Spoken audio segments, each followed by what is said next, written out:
si pemuda, teriak tantang tanpa jeda. Di jalan ini penuh luka, tapi hati tetap percaya.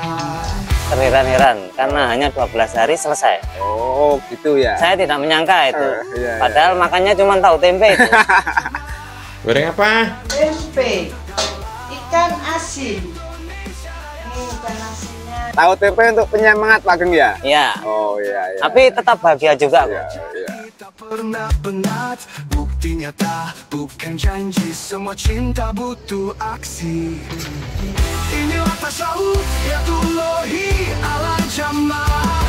Paling terkesan buat saya itu ketika pembangunan rumah syukur akan dimulai. Waktu itu kita mengundang sanak famili atau tetangga sekitar rumah syukur yang akan kita bangun. Nah, itu ada sebuah cerita. Kita mengundang satu tetangga. Nah, di situ kita sudah berundangan, tapi pada saat peletakan batu pertama atau seremoni itu beliaunya tidak hadir. Padahal rumah dari beliau itu berhadapan dengan rumah yang akan kita bangun, tapi beliaunya tidak hadir.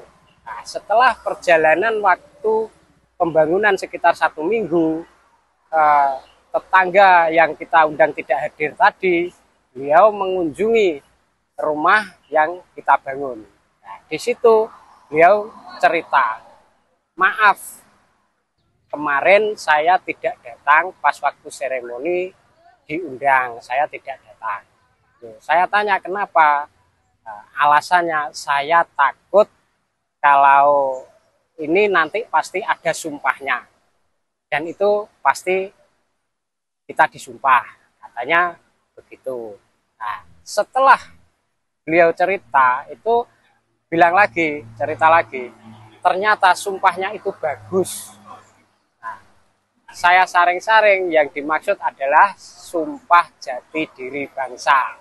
Disitulah kesan yang saya sampai saat ini belum terlupakan, karena beliau itu sangat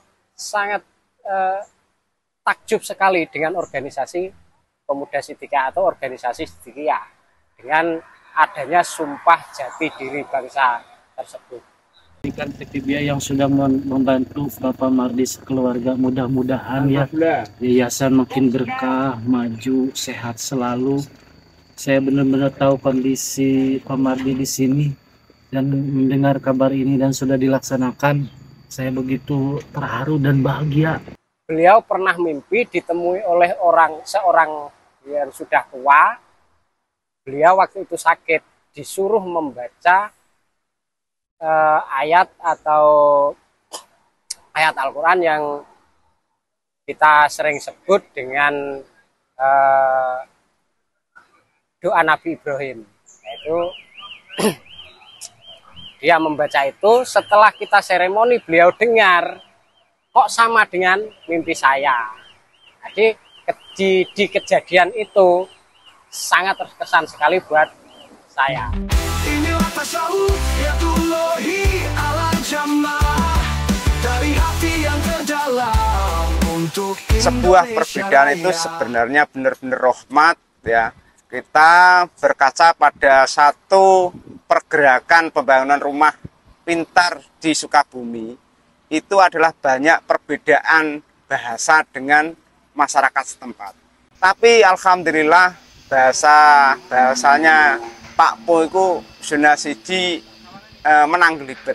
Dalam tanda kutip adalah kita sering bersilaturahmi dengan masyarakat, sehingga kita bisa diterima oleh masyarakat itu bagaimana, dan itu alhamdulillah dulur-dulur walaupun berbeda bahasa itu sangat bisa beradaptasi. Kami pun bisa membangun kalau istilah Sundanya bisa udunan.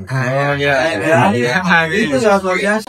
Itu pelajaran yang luar biasa. Filosofi bahwa begini, saya pernah dengar itu, binatang purba yang sampai saat ini ada itu bukan karena kuat fisiknya, tapi karena binatang itu bisa beradaptasi. Begitu pula kalau kita mau hidup, mau pergerakan itu langgeng, harus bisa cepat beradaptasi dengan masyarakat.